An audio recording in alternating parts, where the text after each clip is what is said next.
quick shout out to Bookwalker for sponsoring this video. If all of you want to stick around till the end, I got a coupon for you, and it's pretty good. You know, I feel like I just woke up one day and then suddenly it was just a totally normal thing that light novel titles looked more like entire sentences than they do titles. Like, we all went to bed one night and 1 to 4 word titles like Spice and Wolf and Bakano were the norm, you know, like pretty much all forms of media these days. But then, bam! Suddenly we were all like, oh, yeah, World End, what do you do at the end of the world? Are you busy? Will you save us? Yeah, that's a totally normal sounding title for a light novel. Of course. And you know, that's not to say that short and sweet light novel titles don't still exist, you know, you still get the occasional infinite dendrogram here and an overlord there. It's just that between them, there's a noticeable uptick of titles like Sew It Up, Take It Off, Change Your Clothes. Because my girlfriend failed at her high school debut and became a shut-in, I decided to become a youth fashion coordinator. But you know, that's what today's video is about. I want to pinpoint that exact aforementioned moment where we all woke up and realized,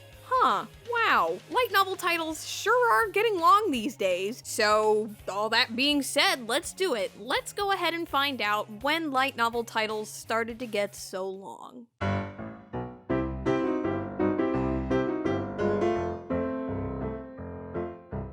So, first things first, let's talk methodology. How are we gonna figure this out? Well, at its core, the plan is actually pretty simple. We're just gonna get a really big sample of light novels, we're gonna count how many words are in all of their titles, and then we're gonna calculate the average length of light novel title lengths by the year they first came out in. Because I am an English speaker, because I'm assuming all of you are English speakers, and because my Japanese is very rudimentary, I've decided to count the title lengths in terms of their English word count. But if you're interested in this phenomenon as it relates to Japanese titles, a Twitter user by the handle of GenreCodeLover has done something very similar to what I'm about to do, but with Japanese titles. I'll leave a link to the article in the description if you want to check their research out. That being said, me and GenreCodeLover have collected our data in pretty different ways, and aside from the language difference, you know, the most obvious difference, the other most notable difference between our sets of data is that their title lengths include everything down to the spaces and punctuation. Mine, on the other hand, do not. I'll have them on screen now, so just pause it if you really want to read them, but I am setting up some rules for calculating these title lengths. You know, just things like not including spacing, not including punctuation, and not including the overarching series name if it's in the title. You know, stuff like that. This is all being done in the name of getting the least possible bloatation in a given title. We're just looking for the meat and potatoes of a title for this, you know? The veggies and the side dishes are nice, but we don't need them today. So now that we got our guidelines set up, we need our light novel titles. So how are we gonna get our sample size? Here's what I'm doing. Using my Anime List's advanced search, I'm using all of the scored light novel titles to come out between 2000 or later with English names as the samples. So that's more than a few hundreds, more than plenty for the sake of this video. There's only one major drawback to doing this, as far as I'm concerned, and that's that it gives us basically nothing to work with in 2018 and 19, but to be honest with you, this video is about finding out when the titles got so long, and by 2018 they were already plenty long. So, although it's disappointing that we won't be able to properly calculate 2018 and 19's average light novel title length, alas, it's information we'll have to sacrifice in the name of science. Alright, so now that we know what we're doing, it's number crunching time. Alright, here's what I got. Here is the graph in all its glory. Let's go ahead and start making some observations. Up until 2006, where our average actually goes down a full word, we're sitting pretty consistently at a normal 3 words per title. For bonus points, the longest titles are all about 6 words long, so, you know, nothing out of the ordinary here. But then 2007 hits, and not only do we go back up to our average of 3 words per title, but we've even surpassed it. We're now at 4 words per title, and the longest titles we're seeing are hitting as many as 7 and 8 words. But don't get too excited about this, because I wouldn't say that this is the point we're looking for. I mean, yeah, the average went up, but this is more of a hop than a jump, you know? We're not gonna notice anything too out of the ordinary until we hit 2014, or at the very least, nothing out of the ordinary on this graph.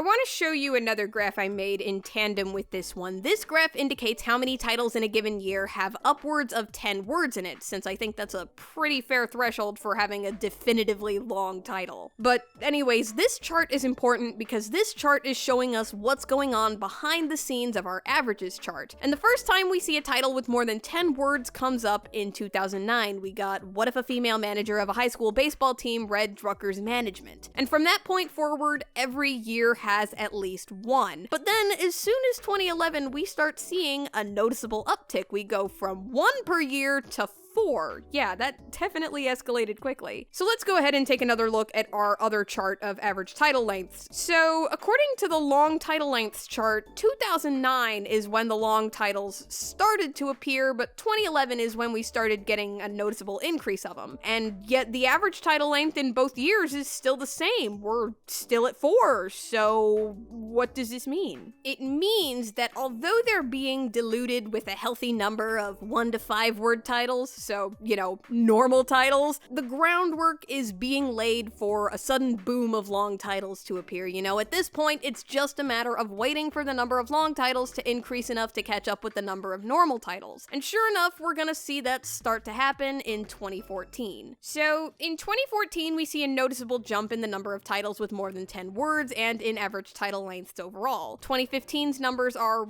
roughly the same. It has only slightly more long titles, but then 2016 is when our numbers suddenly skyrocket. Like, literally, between 2006 and 2016, the average length of a light novel title has more than tripled. It's kind of incredible. But even though 2016 is the year title lengths exploded, 2014 was the first year that we had so many more longer titles that the overall average length of light novel titles went up. Now, our averages also went up in 2007, yes, but that wasn't because of an increase of absurdly long titles. This one, on the other hand, is. But all this is to say that 2014 is when the jump happened. 2014 is when light novel titles started to get a lot longer, a lot faster. And as the data suggests, oh god, I love saying that phrase, it had a lasting impact and has led to the normalization of these sentence-length titles. Now, regarding why light novel titles have been getting so long, because I'm sure a bunch of you are probably wondering this, there isn't a single definitive reason why, but the prominent theory I've seen is that it began because people weren't reading the blurbs on the back of the books, and so the authors and publishers, Kadokawa more so than the others, anyways, they figured, hey, maybe if our titles acted as blurbs, more people would be interested without having to read that blurb. And from there, other authors and publishers saw it working, and then it did what all trends gotta do to become trends. It starts to snowball, and eventually we get to the point where newer authors and publishers started doing it because they saw everyone else doing it. And that sounds plausible enough to be true perhaps right now and in the last few years, but going forward, I really don't see this trend continuing if that's really the reason why authors and publishers have been doing this. If we look at the lists of best-selling light novels from the last few years, almost all of them have names that are less than 10 words long. In fact, most of them are 6 or less. They have titles that are easier to remember, easier to see, and definitely easier to market. Personally, my guess is that if the long titles really do help some light novels sell better, then it only works up to a certain degree. Like, it helps sales maybe up to a certain percentage, and it's probably not even an especially high one. I'm thinking like 25 or less, maybe. Plus, if there's a threshold for a title being so long that it helps sales even somewhat, I'm sure there's also gotta be a threshold for it being so long that it hurts sales too. But of course, to go in depth on all of this should be a totally separate video, so I'll go ahead and get off of this tangent. But to wrap things up, in conclusion, 2009 through 13 is when light novel titles started to get long, but it wouldn't be until 2014 that they started to become more than just a fringe thing that sometimes happened. You know, 2014 would have been the year that people started to raise their eyebrows and think, huh, sure is a lot of really long light novel titles out there. And of course, this would set the stage for 2019, where if light novel titles are anything like they were 2 years ago, which I'm assuming that they are, then that means that on average, they're at least twice the size as they were a decade ago. As a matter of fact, if we want to go back even further, then the average light novel title nowadays is at least more than triple the length it would have been in 2000. Yeah, the world sure is an incredible place sometimes. Oh, actually, speaking of As a fun way to close this video off, let me show y'all one last graph I made. So, as I'm sure many of you know, the isekai genre has found a very good home in light novels over the years, and as I was working on these graphs, I definitely noticed a lot of them. So I made another graph just for fun of all the instances of the word isekai in the titles in our control group, and as you can see, the data is... oh, lovely, it's cursed. I want to thank Bookwalker again for sponsoring this video. It's a really cool service that lets you read your favorite manga and light novels on your computer or on the go. In fact, I've been using it to read Infinite Dendrogram, and if I may inject a bit of my own opinion, I'm quite liking it so far. But yeah, Bookwalker is convenient, it's got some great tools in it, you know, I honestly do think it's a pretty rad service. And if you want to give it a try, if you're a new user, you can register with the Bookwalker link that I have in the description for 600 yen off of a purchase. Plus, by doing this, you're not only getting a light novel or manga for yourself, but you're also showing a lot of support for my channel, so, I mean, honestly, there's no reason not to. I come to you with a way to show support while getting yourself discounted weeaboo reading material, you know, it seems like a pretty solid deal to me. No, but for real, the Infinite Dendrogram light novels are pretty good so far. I hope the anime ends up doing it justice. Not that I'm getting my hopes up, but I mean, I can dream.